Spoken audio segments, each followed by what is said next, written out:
इस कहानी की लेखिका है सोनिया सैनी। मुझे बचा ले भाई, मैं उस नरक से दोबारा नहीं गुजरना चाहता। उस पल को याद करके मेरे रोंगटे खड़े हो रहे हैं। शांत हो जा यार, तूने बस एक सपना देखा है, इतना क्यों हाइपर हो रहा है? और मेरी ये हालत, ये भी सपने में हुई है क्या? भाई मेरी बात मान, कुछ ना कुछ गड़बड़ जरूर हो रही है मेरे साथ। भाई ये एक मेडिकल कंडीशन है, तुझे जरूर नींद में चलने की बीमारी हो गई है। तू जरूर नींद में चलकर कहीं पहुंच जाता है। डॉक्टर को दिखाओ और अच्छी नींद ले, स्टूडियो का काम मैं देख लूंगा। अमित समझाइश की घुट्टी पिलाकर लौट गया था, लेकिन अनय जानता था कि उसे कोई स्लीपिंग डिसऑर्डर नहीं है। अनय को अब आंखें बंद करने में भी डर लगता था। खुली आंखों में भी उसे बार बार ऐसा लगता जैसे उसके शरीर पर कुछ रेंग रहा हो। वो डरा सहमा सा एक कोने में सिमट बैठा हुआ था। रगड़ रगड़ कर नहाने के बाद भी वो बदबू जैसे उसका पीछा नहीं छोड़ रही थी। पूरा दिन यूं ही डरते सहमते हुए बीत गया था। रात के 11 बजे का समय था। अनय की आंखें नींद से बोझिल हो रही थी, लेकिन कल रात के बाद से उसे सोने में बहुत डर लग रहा था। अनय किसी भी तरह जागने का प्रयास कर रहा था, फिर भी तकरीबन 1 बजे उसकी आंख लग गई। आंखें बंद करते ही फिर से अनय उसी बदबूदार सीलन और फंफूदी भरी जगह पहुंच गया था। उसके शरीर पर घिनौने कीड़े और छिपकलियां रेंग रहे थे। अनय पागलों की तरह चीख चीख कर उन कीड़ों को खुद से दूर कर रहा होता है कि तभी वो किसी से टकरा जाता है। हड़बड़ाकर अनय ने नजर ऊपर की तो देखा वही 8 फीट लंबी स्त्री भयानक चेहरे के साथ ठीक उसके सामने खड़ी हुई है। अनय के होश फिर से गुम होने लगे और अचानक एक चीख के साथ उसकी आंख खुल गई। अनय डर से हाँफ रहा था। उसकी सांस भी जैसे अटक सी रही थी। बदन पर से कपड़े नोचे हुए थे और पूरे शरीर से गंदी बदबू आ रही थी। नाखून से नोचने के कारण जगह जगह से खून रिस रहा था। डर उसके ऊपर ऐसा हावी हो गया था कि अगले 60 घंटे तक वो अपने कमरे में बिना सोए बिना खाए यूं ही कोने में दुबका बैठा रहा। अब उसे काले कपड़े पहने हुए कोई स्त्री बार बार घर में यहां से वहां आती जाती दिखाई दे रही थी। सो ना पाने के कारण उसकी आंखें काली और गड्ढेदार हो गई थी। बैठे बैठे उसकी पलकें बंद हो रही थी। अनय बिल्कुल बेसुध सा हो गया था।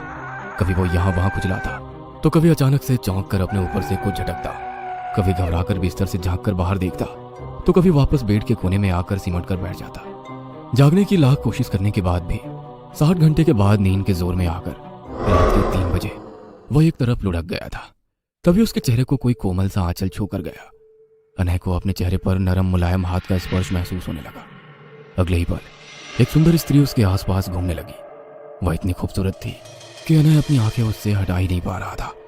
ऐसा लग रहा था जैसे वो उसे रिझाने का प्रयास कर रही है। अनय उसके रूप पाश में उलझ गया था। सम्मोहन ऐसा था कि उसे प्रेयसी के रूप में पाने की कामना अब उसके मन में जोर मार रही थी। अचानक एक तेज आवाज ने उसका ध्यान उस सुंदर स्त्री से हटाकर अपनी ओर खींचा। अनय का मोबाइल लगातार रिंग कर रहा था। रिंग की आवाज से अनय ने आंखें खोली तो पाया जो कुछ भी वो महसूस कर रहा था वो एकमात्र एक सपना था। उसने हाथ बढ़ाकर अपना मोबाइल उठाया। दूसरी तरफ से उसके भाई का फोन था। मां नहीं रही भाई, मां नहीं रही, बस तू जल्दी से घर आ जा। फोन से आते छोटे भाई की आवाज उसके दिमाग पर हथौड़े की तरह लगने लगी थी। ऐसे कैसे? क्या हुआ? मां को क्या बक रहा है? पता नहीं भाई, अचानक मां को एक उल्टी आई और उसी पल में भगवान को प्यारी हो गई। मां का अंतिम संस्कार करने के बाद वो अपने गांव पर ही कुछ दिन के लिए ठहर गया। उस रात जब वो सोया तो फिर उसे वही भयानक सपना आया। अनय पागलों की तरह चीख रहा था और अपने जिस्म को नाखून से खरोच रहा था। उसके शरीर से जगह जगह खून बह रहा था। अनय की ऐसी हालत देखकर अनय का छोटा भाई बहुत घबरा गया और जल्दी से अपने चाचा को बुला लाया। अनय का ये व्यवहार सामान्य नहीं है, कुछ तो हो रहा है इसके साथ। चाचा जी एक गिलास पानी लेकर अनय के मुंह पर फेंकते हैं तो अनय जैसे नींद से जाग जाता है। अपने सामने छोटे भाई और चाचा को देखकर वो फूट फूट कर रोने लगता है।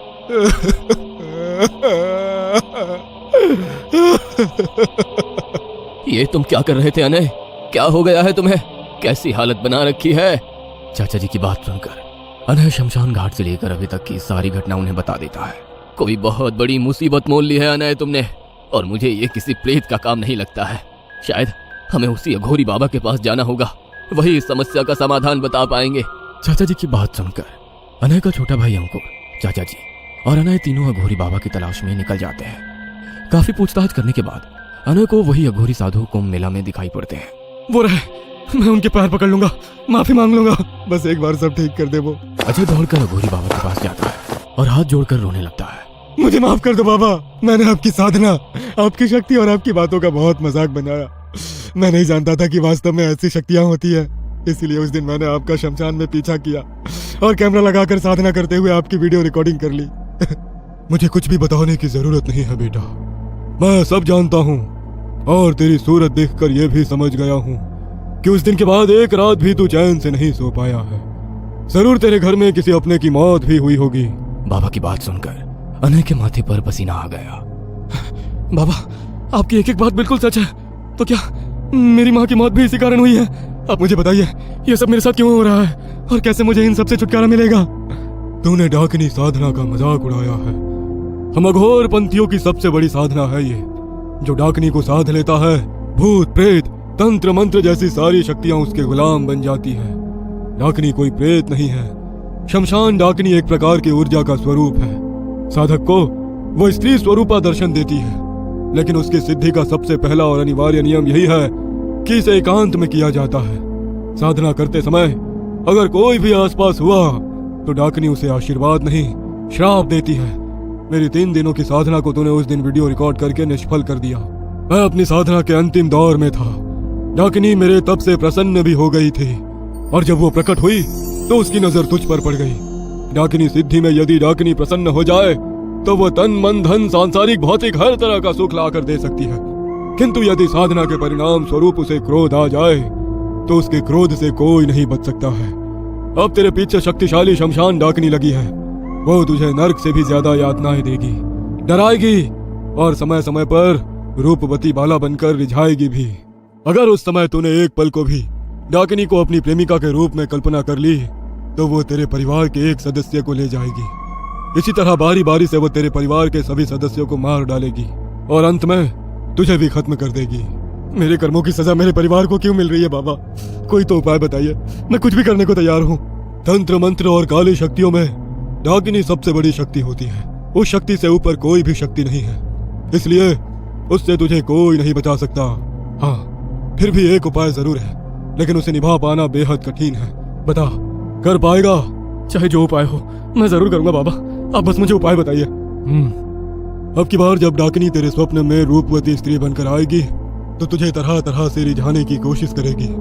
उस पल में तुझे अपनी इंद्रियों पर नियंत्रण रखना है और उसे अपनी माता के रूप में देखना है। हाथ जोड़कर उनके सामने नतमस्तक हो जाना और कहना, आप मेरे लिए माता समान है। इसके अलावा मेरे मन में आपके लिए और कोई भाव नहीं आ सकते। अगर डाकिनी को तेरी बात पर भरोसा हो गया तो शायद वो तुझे छोड़कर चली जाएगी। और हाँ, डाकिनी को छलने की भूल मत करना, नहीं तो अंजाम तू जानता है। अनय बाबा को धन्यवाद देते हुए वहां से अपने घर लौट आता है। पिछले कुछ दिनों में उसके साथ जो कुछ भी हुआ था उससे अनय की हिम्मत बिल्कुल टूट सी गई थी। उस रात वो तकरीबन 1 बजे तक जागता रहा। फिर मोबाइल देखते हुए उसे कब नींद आई उसको पता ही नहीं चला। अनय नींद में फिर से उसी गंदी जगह पर पहुंच गया था। वह घबराया सा एक कोने में खड़ा था। तभी उसे अपने हाथों पर एक कोमल सा स्पर्श महसूस हुआ।